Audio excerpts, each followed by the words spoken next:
Hi, I'm Mike, and I have to say I'm a big fan of Muzata. I evaluated several competitors, and Muzata came out on top, considering quality, customer service, and value. Those were the three factors I evaluated. And I worked with only one customer service rep, which was great for continuity, and her name was Maxine. She was articulate, thorough, clear, accurate, which was all really critical, seeing communication was by phone or email.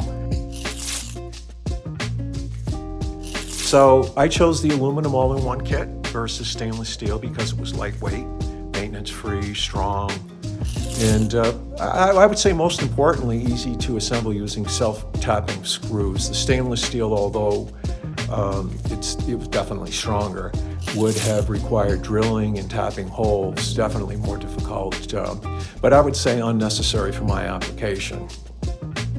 I also liked that everything was powder coated for long-lasting durability in the Arizona sun. I chose the black coated stainless steel wire because it was essentially invisible and it matched the black accents of our decor. Okay, so on to the project. It was essentially two phases. The first phase was an 80-foot upper deck, which is where I'm standing. And I would say it was a traditional installation that required 5x5 blocking under each vertical post, seeing I wasn't able to anchor it directly to structural framing. So this was definitely the toughest part of the job. Once the blocking was all in place and the decking installed, it was simply a matter of measuring the distance between the vertical columns in my case, and then cutting the top rails so the seam was centered, it was level, and then all the posts were plumb and symmetrical. I used a miter saw with an aluminum metal cutting blade to cut the top rail. And I also cut the supplied Allen with an angle saw so I could use my drill to tighten the Allen screws of the wire tensioners. And one thing I'll mention is that when installing the vertical posts, there is a top and a bottom to the post. The top is identified by a 3-inch distance to the first hole, and the bottom has a 4-inch distance, and you do not want to reverse these. I installed the system alone, and this upper deck took me about 2 days, and I would say at a comfortable pace.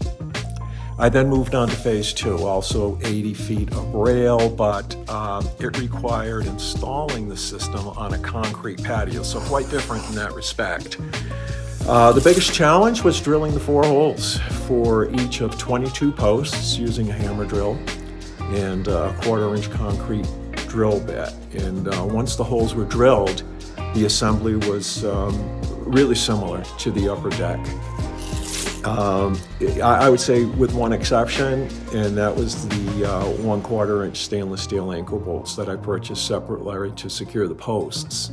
I used an angle grinder to cut the top of those bolts flush with the nut after they were all tightened, and it allowed the base cover plate to seat nicely on the patio bricks. So I have to say I'm 100% satisfied with the entire Muzata experience, and I did share my project with a neighbor, and hey, he subsequently purchased a Muzata rail system, so hats off, right? So a future project will be, I'm going to call it phase 3, and it's going to be to install another 80 linear foot rail system, but this time on top of the front yard retaining wall.